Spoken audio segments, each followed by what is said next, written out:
Quero convidar os irmãos para que abram suas Bíblias em Filipenses, capítulo 1, versículos de 12 a 26.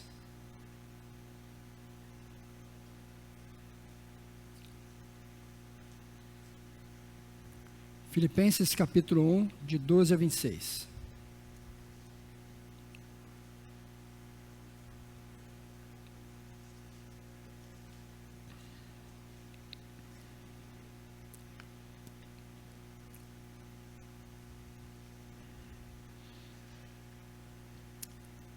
Quero ainda, irmãos, cientificar-vos de que as coisas que me aconteceram têm, antes, contribuído para o progresso do Evangelho, de maneira que as minhas cadeias em Cristo se tornaram conhecidas de toda a guarda pretoriana e de todos os demais.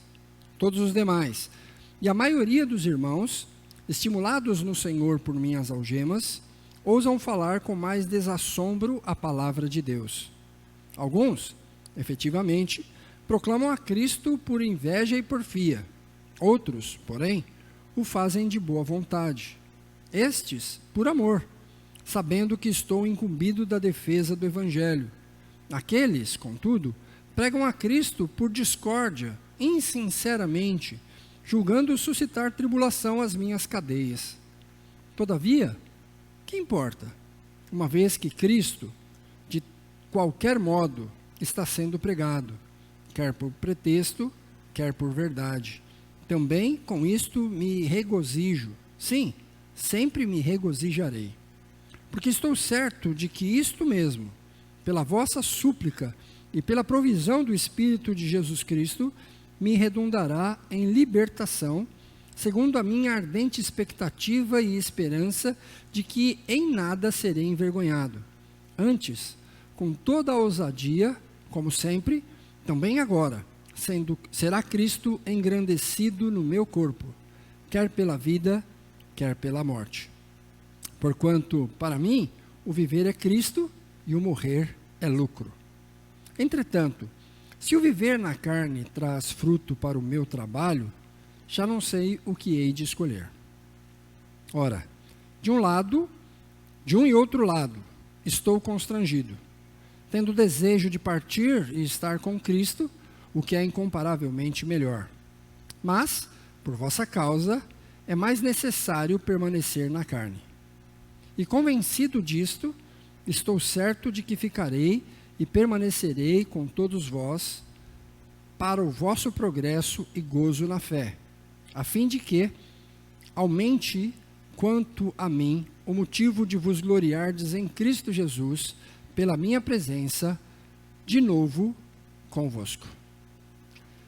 Senhor, nós conseguimos nos reunir na Tua casa para Te buscar, para expressar, não só com a nossa mente, mas também com o nosso corpo, com a nossa presença, a nossa gratidão pelas Tuas misericórdias, demonstradas de diversas maneiras no decorrer da nossa vida, de forma especial no decorrer da semana que passou.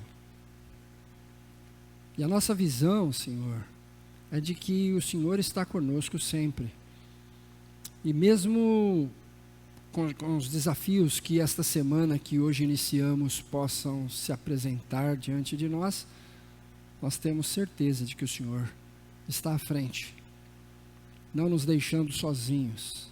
Pelo contrário, o Senhor tem nos guardado até hoje e nos guardará até aquele glorioso dia, quando nós nos encontraremos contigo, ou quando chegar o fim da nossa história aqui nesta terra. De qualquer maneira, nós queremos te bendizer até este dia chegar, pois o nosso coração está cheio da gratidão por tudo que o Senhor tem feito. É difícil para nós, diante de uma pandemia, diante da impossibilidade de estarmos sempre juntos e podermos nos encontrar a qualquer momento, e mesmo na hora do culto, muitos de nós não podem vir para a tua casa. É muito difícil para nós expressarmos esta nossa gratidão e a nossa alegria, sabendo que alguns não estão conosco, mas nós temos certeza, Senhor, de que mesmo não estando presente, eles se alegram no Senhor, porque o Senhor é o Deus da vida deles também. E diante da tua palavra que temos agora para meditar, queremos pedir que o teu Espírito nos conduza a toda a verdade, e que esta verdade possa municiar o nosso coração e nos preparar e nos fortalecer, e quem sabe possa extravasar a nossa alegria por pertencermos ao Senhor, ao compreendermos o cuidado do Senhor por nós. Por isso, que teu Espírito Santo tenha total liberdade para modificar a nossa maneira de pensar. Que teu Espírito Santo possa entrar na nossa mente, no nosso coração, na nossa alma, e nos dar aquilo que nós precisamos, nos dar as forças e o ânimo que nós precisamos para tributar honra e glória ao teu nome santo por toda a nossa vida. E mesmo sem saber o que nos acontecerá amanhã, nós temos certeza que o Senhor está no controle. Por isso, ajuda-nos, fortalece-nos, anima-nos e faz-nos viver para a tua glória. Nós rogamos em nome de Jesus, nosso Salvador. Amém. Nos anos 80, há pouco, alguns de nós só estávamos na igreja nos anos 80, alguns não tinham nem nascido, mas houve uma leva de pregadores aqui no Brasil, trazendo um evangelho que ficou conhecido depois como o evangelho água com açúcar, que era um evangelho que não falava muito sobre o pecado.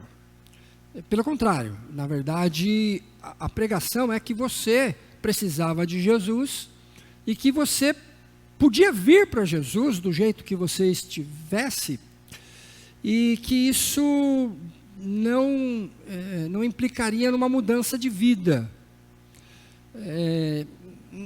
Não, mudaria, na verdade a pregação é que mudaria, mas mudaria porque você não teria mais problemas. Você recebendo Jesus, todos os problemas que você tinha até então seriam eliminados, e desse ponto em diante não teria mais problemas. E é claro que isso trouxe muita gente para a igreja.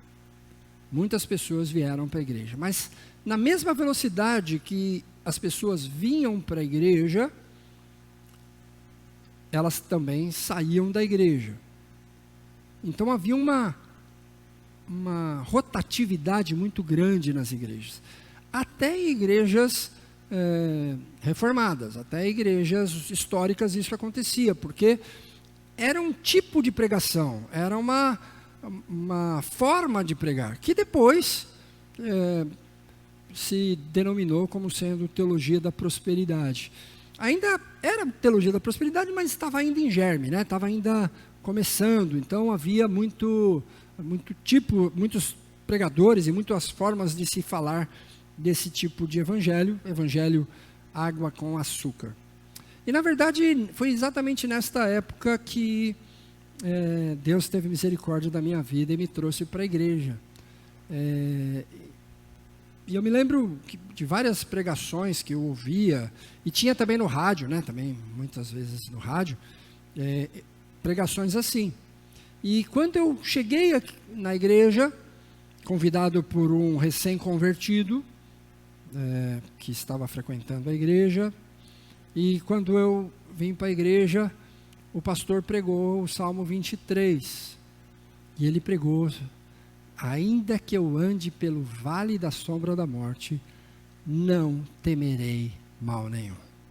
Aquilo para mim foi impactante, porque eu tinha passado por uma experiência que eu achava que eu ia morrer alguns dias atrás. Então, chegando aqui, ouvindo isso, eu fiquei maravilhado, porque o salmista dizia que ele não temeria, ainda que passasse pelo vale da sombra da morte. E Deus, então, teve misericórdia de mim e me salvou naquele dia. E aí, quando você recebe Jesus e você está novo na igreja, você não conhece nada, qualquer tipo de pregação para você é bem-vinda e está tudo certo. E foi muito difícil perceber que não era exatamente assim que as coisas aconteciam. Porque, obviamente, depois que a pessoa recebia Jesus, vinha para a igreja, frequentava algum tempo a igreja, ela passava por provações. E ela dizia, mas espera aí, por que eu estou sendo provado? Por que eu estou passando por essa dificuldade? Por que eu estou sofrendo? E a resposta normalmente era, porque você não tem fé. Aí a pessoa dizia, mas eu estava aqui até ontem, eu estava com fé, e hoje eu não tenho mais? Como assim? Como funciona? E então era muito complicado esse tipo de evangelho pregado muitas vezes, ainda que seja muito mais atrativo, porque sem dor, sem problemas financeiros, sem problemas com seus amigos e todos os seus inimigos serão destruídos e acabados e você vai reinar soberanamente sobre tudo e sobre todos para sempre, é muito melhor do que você ter que enfrentar as dificuldades e passar por problemas e ser provado e aprovado no final. É muito mais tentador, muito mais fácil. Acontece que quando você lê a carta aos Filipenses, ela faz parte de um grupo de cartas chamado Cartas da Prisão. É um grupo de 4 cartas: Filipenses, Colossenses, Efésios e Filemão. Diferentemente das outras 3, Filipenses, vou refazer a frase. Filipenses é diferente das outras 3. Por quê? Há um tom de alegria em Filipenses que não há nas outras 3 cartas. Então isso fez os especialistas pensarem um pouco do porquê isso. A maioria entende que são 2 situações diferentes, ainda que fosse na mesma prisão. No primeiro caso, no caso das outras 3 cartas, foi um grupo, um momento em que Paulo escreve essas cartas, e ele está numa situação. Passado algum tempo, ainda dentro da prisão, Paulo vai ser punido de uma forma mais severa, e então ele é preso agora numa masmorra, no fundo da prisão, um lugar que alguns especialistas dizem que era lúgubre, era úmido, era baixo, era desconfortável e escuro. Escuro, né? Então, Paulo está numa situação muito pior do que estava quando escreveu as outras 3 cartas. O interessante é que é exatamente a carta aos Filipenses é que Paulo demonstra mais alegria. Ele fala mais de alegria do que nas outras 3 cartas. O que é muito estranho para nós, porque provavelmente, se fosse qualquer um de nós, estaríamos reclamando mais. Nós já estaríamos reclamando nas outras 3 cartas que nós mandamos, mas agora reclamaremos mais. Agora, você tem que ver que a minha situação piorou, e não sei o que está acontecendo comigo, eu não sei o que eu faço, qualquer coisa desse tipo, porque a situação piorou muito. Mas mesmo assim, Paulo escreve em tom de alegria. E essa carta é uma carta de gratidão, porque os filipenses levantaram uma oferta para Paulo e mandaram donativos para ele lá. Então, quando ele recebe aquilo, ele fica cheio de alegria e gratidão a Deus pelo cuidado de Deus através da vida dos irmãos sobre sua vida.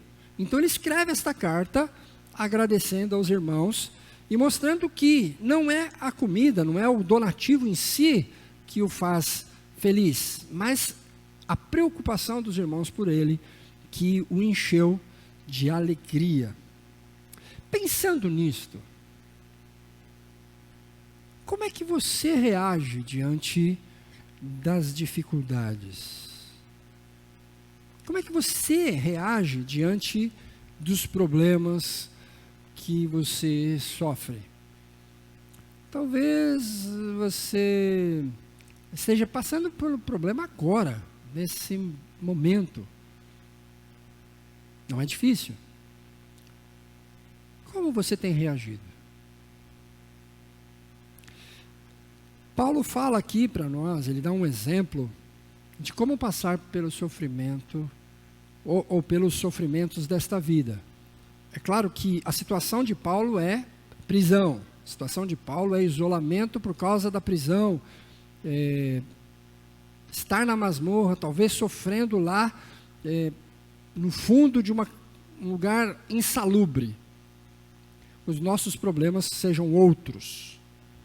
Mas apenas eu queria mostrar que a gente pode aprender com Paulo a ter uma perspectiva, a ter uma visão diferente do problema que estamos enfrentando. Então, primeira coisa que Paulo vai apresentar para a gente aí, a partir do versículo 12, tá bom? É que, ou melhor, nós começamos no 12, né? Ele vai mostrar para a gente que a provisão de Deus através dos meios espirituais. É interessante como Paulo fala sobre a oração dos irmãos. Paulo fala que a súplica dos irmãos, as orações dos irmãos, têm feito bem para ele. Os irmãos estão lá em Filipos, Paulo está preso em Roma, mas ele tem certeza que porque os irmãos estão orando por ele, a situação dele ali tem sido melhorada, ele tem sido beneficiado através destas orações. Ele fala da provisão do Espírito Santo, né? O Espírito de Jesus Cristo. Provavelmente aí ele está falando do consolo de Deus para o seu coração, que invade mesmo em situações difíceis, mesmo passando por dificuldade. O bálsamo do Espírito Santo invade o coração e faz a gente descansar, acreditando que Deus está no controle, não gerando desespero. Deus derrama um bálsamo, porque Ele é misericordioso para conosco e sabe dos nossos limites. Então, Paulo fala desta provisão divina para o seu coração. A vida não é feita apenas de coisas materiais. Há o espiritual que faz diferença. Por isso é tão importante frequentar uma igreja. Por isso é tão importante receber uma palavra vinda da palavra de Deus. Porque isso às vezes dá um norte. Quando você pede para um irmão orar por você, e você tem certeza que ele está orando por você, você não se entrega, porque Deus está agindo. É o que Paulo está dizendo. A segunda coisa que eu acho interessante é que Paulo tem uma visão muito otimista do futuro. Apesar, ele fala da ardente expectativa, né? Ele está esperando assim ardentemente. E isso é uma renovação das forças no dia a dia.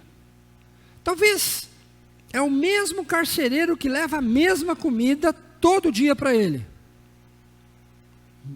Mas o coração dele está sendo renovado. A visão que ele tem está sendo renovada. Essa expectativa de um futuro está nas mãos de Deus. E se está nas mãos de Deus, eu tenho que ter esperança.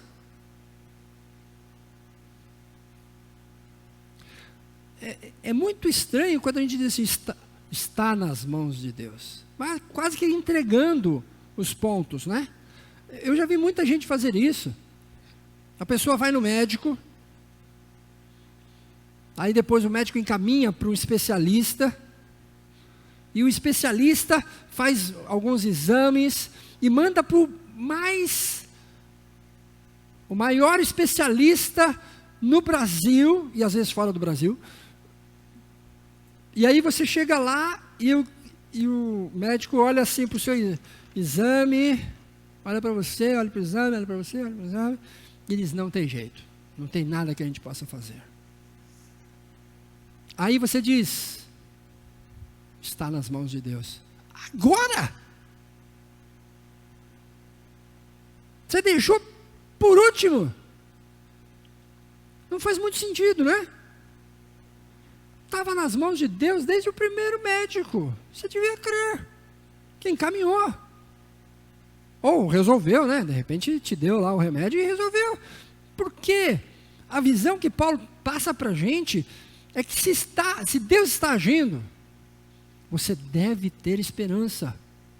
Você deve aguardar ansiosamente pela resposta de Deus. E Deus está a teu favor. Por que desistir antes?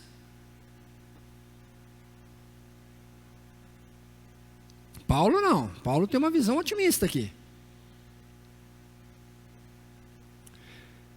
Outra coisa que Paulo ensina para a gente através desse seu testemunho é a perspectiva de vida e de morte que ele aprendeu e ele repassa de acordo com a vontade de Deus. Ele diz uma coisa: viver é estar com Cristo, isto é, trabalhar produzindo fruto no ministério que Cristo delegou a ele.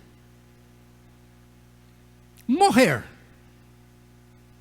é estar com Cristo, isto é, ele chama de incomparavelmente mais lucrativo, pois ele receberia os galardões prometidos para aqueles que viveram em Cristo.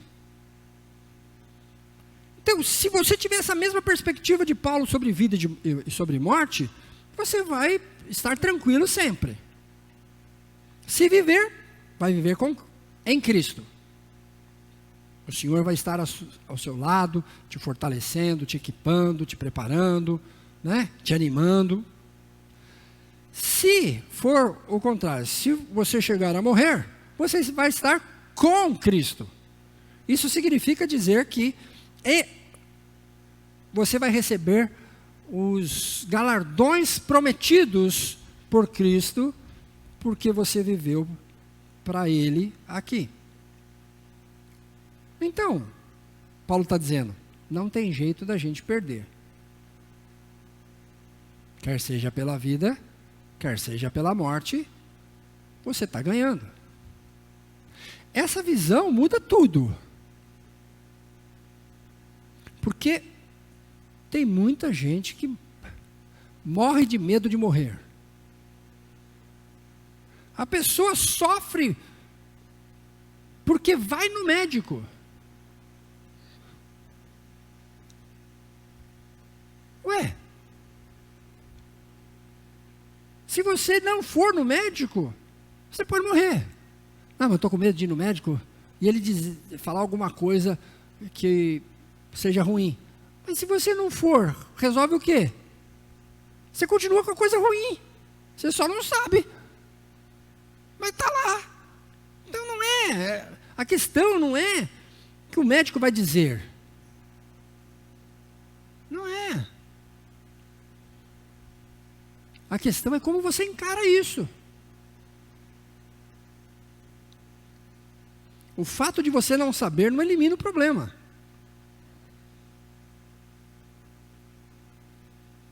Então, para Paulo ele disse, não tem jeito de perder. Por quê? Se eu viver, continuo produzindo fruto. Se eu morrer, vou receber dos frutos, do galardão daquilo que eu produzi. Estou na bênção de qualquer forma. Outra coisa que Paulo ensina para a gente aqui. ele fala desse dilema humano, né? Que todos nós passamos. O desejo pessoal versus necessidade dos outros. Paulo diz, eu prefiro estar com Cristo, ou seja, eu prefiro morrer. Eu prefiro, porque, obviamente, é incomparavelmente melhor.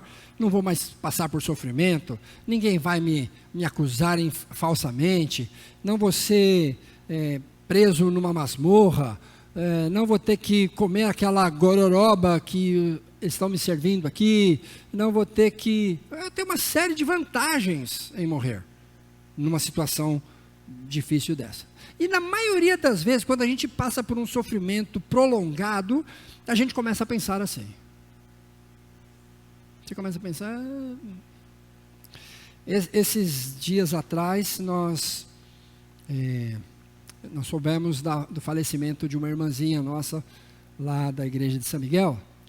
Ela morreu com 102 anos. 102 anos. Eu queria muito que vocês conhecessem a irmã Lia, porque a pele dela era de uma menina de 19 anos. Lisinha, lisinha, lisinha. Um sorriso maravilhoso. Com 102 anos você não pode esperar muita lucidez, né? Mas o sorriso dela, toda vez que alguém aparecia lá, pá, estampava no rosto. Ela acabou falecendo. Esses dias, né? Teve uma parada cardíaca e faleceu. 102 anos servindo ao Senhor. 102 anos. Já 15 anos, uns 14 anos, ela já não andava mais. Né? Não podia mais se locomover com facilidade e por isso acabou não podendo se locomover mais. Toda a vida. Ela teve 5 filhos e ela morava a 2 quilômetros da igreja. Ela pegava as crianças, os 5 filhos, e ia a pé para a igreja, para a escola dominical, voltava, ia para a reunião da SAF, voltava, ia para o culto e voltava, com os 5 filhos. Deve ser por isso que ela durou 102 anos. Exercício, né? Que a gente não faz, mas eu queria que você entendesse que chegou um momento que era melhor ela estar com Cristo. Não andava mais, não podia mais ir para a igreja. Todas as coisas que ela gostava, que ela queria fazer, ela não podia fazer. Coisas que ela sempre fez, não dava mais. Eu nunca vi a irmã Lia reclamar. Nunca vi. Pode ser que ela tenha reclamado, mas não perto de mim. Nunca vi. Às vezes ela reclamava porque a gente falava baixo. Isso ela reclamava. Fala mais alto. Pessoal, quando a gente passa por um sofrimento e esse sofrimento não passa logo, você começa a pensar, é melhor estar com Cristo. Mas Paulo fala uma outra coisa. Ele disse que parece haver a necessidade de ele continuar aqui para continuar pregando o evangelho, principalmente junto aos filipenses. Então ele está assim num dilema. Ele desejaria estar com Cristo, partir e não sofrer mais de forma alguma, de maneira nenhuma, por tempo nenhum, mas parece que estar aqui e passar pelo sofrimento e ainda enfrentar dificuldades, isso faz bem para o ministério dele junto aos irmãos. Então, nesse dilema que Paulo enfrenta, e parece que todos nós acabamos enfrentando também, numa certa medida, você tem que tomar algumas decisões, né? Paulo parece não se entregar, ele entende que a necessidade dos irmãos é mais premente, porque a eternidade vai estar lá, seja a hora que for, ele vai para lá. Então, ele resolve, e esse é o último ponto dele, ele faz opção pelo amor. ele diz que entende que estar com os irmãos é mais produtivo, então ele tem certeza de que vai estar com eles. E de uma certa maneira, isso provoca na vida dos outros um estímulo para viver da mesma maneira. Ainda que esse estímulo seja por inveja. Paulo fala umas coisas interessantes aqui nesse texto, né? Ele diz, eu estou preso, estou aqui, estou pregando o evangelho aqui na cadeia, na masmorra, onde é que aparecer um soldado aqui, eu prego o evangelho, falo de Cristo, tal. E eu sei que isso está estimulando os irmãos, de duas maneiras. Numa maneira, insinceramente, tentando provocar em mim ciúmes. Por outro lado, há aqueles que estão sendo sinceros, estão fazendo porque se sentem estimulados, se percebem que a visão correta modela o caráter correto. Então, nesse sentido, essa opção pelo amor, essa opção por ficar e continuar trabalhando na obra do Senhor para o bem dos outros, feita por Paulo, e ele deixa isso claro, ele tem certeza que ele vai continuar nesta luta, deve servir também para nos estimular. Não sei qual é o problema que você enfrenta, se é que você está enfrentando hoje. Talvez não seja hoje. Talvez só amanhã que você vai passar por isto. Seja como for. Não é o problema que dita a forma como você o encara. É a sua visão sobre o problema é que dita a forma como você o encara.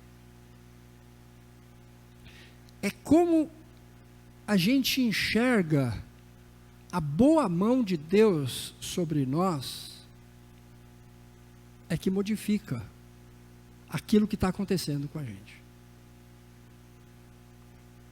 Então, o Evangelho não é para você viver tomando água com açúcar. O Evangelho não é para você viver numa boa, sem problemas, sem dificuldades, sem enfermidades. Isso não é uma verdade. Pode olhar nas Escrituras. O nosso Senhor morreu crucificado. Os seus apóstolos, o único que não morreu de forma violenta foi João. Mas passou boa parte do seu tempo preso na ilha de Patmos. Os discípulos dos apóstolos sofreram no Coliseu, nas perseguições. Se você voltar antes de Cristo, você vai ver que os profetas foram perseguidos. Os pais tiveram que enfrentar dificuldades, os patriarcas que eu quero dizer, tiveram que enfrentar dificuldades para estabelecer a nação da fé. E mesmo quando tinha uma nação, tinha um rei, tinha um sacerdote, ainda assim havia a corrupção dos outros povos, das outras religiões tentando invadir e causar distúrbio no meio do povo. Então o conflito, as dificuldades, os problemas sempre estiveram entre o povo de Deus. Nunca foi problema ter problema. Por quê? Porque depende muito de como você encara o problema. Isso modifica. O que Paulo deixa como exemplo aqui para a gente é que mesmo passando por dificuldades, o seu coração está cheio de alegria. Alegria porque sabe que não está sozinho. Os irmãos lá de Filipos se preocupam com ele, oram por ele. Mandaram mensageiro, mandaram donativos para ele. Ele não está sozinho. Cheio de alegria porque Deus cuida dele.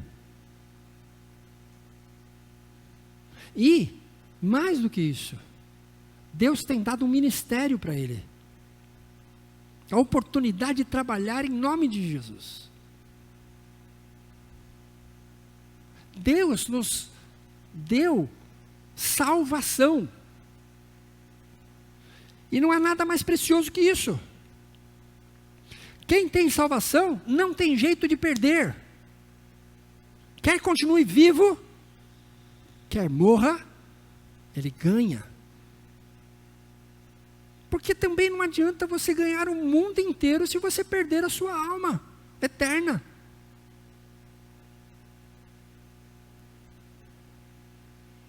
Paulo está nos dizendo, apesar da dificuldade, Deus cuida de nós. Apesar da enfermidade, Deus cuida de nós.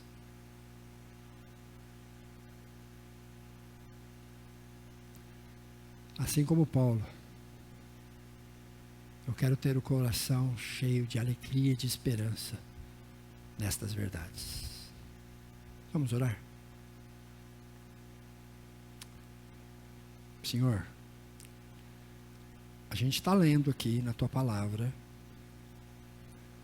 e a gente entende que isto é uma verdade, mas mesmo assim não é fácil de colocar em prática, Senhor. Por isso, nós te agradecemos pela Tua Palavra, mas pedimos que o Senhor possa aplicar a Tua Palavra ao nosso coração. Que Teu Espírito vá além do entendimento. Que Teu Espírito faça gravar na nossa alma a verdade do Teu amor por nós. Porque o inimigo tem tentado nos desviar desta verdade, enchendo o nosso coração de notícias ruins, tristes.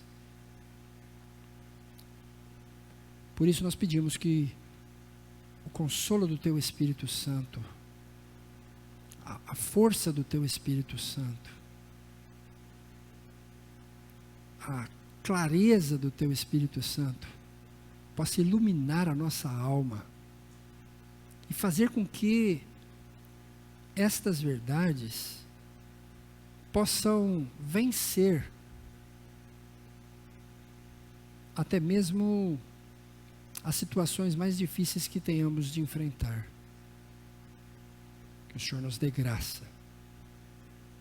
E que, assim como Paulo, nós também sejamos um bom testemunho para as próximas gerações. De como nós enfrentamos as dificuldades. Que os nossos filhos e os filhos dos nossos filhos possam saber que, por causa do Teu grande amor por nós, o Teu Espírito Santo aplicou a Tua graça, mesmo diante dos problemas, e fomos vitoriosos. Rogamos que o Senhor faça isso por nós e em nós. E rogamos isso em nome de Jesus. Amém. Que Deus nos ajude, irmãos. Assim sendo, eu quero convidá-los para cantarmos o hino 55. O nome desse hino é Alegria e Gratidão. Tomara que você possa cantar do fundo do seu coração essa verdade do Senhor.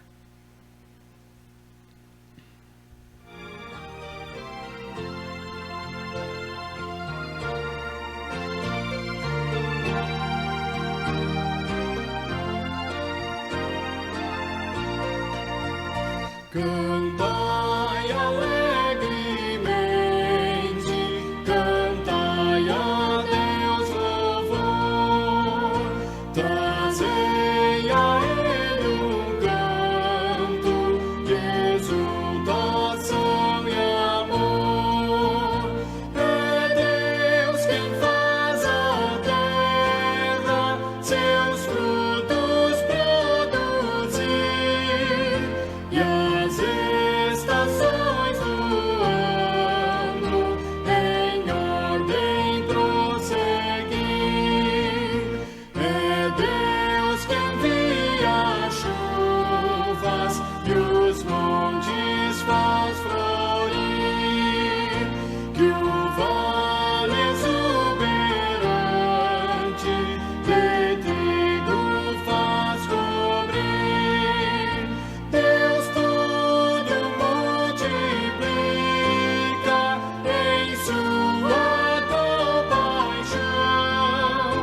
fartura concedendo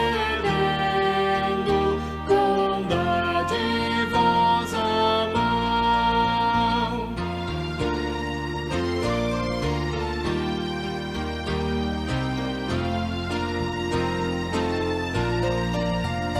Trazei aos seus altares dos frutos que Ele deu, e as almas da colheita, por quem Jesus morreu. Prostrai-vos diante dele, humildes com louvor, e assim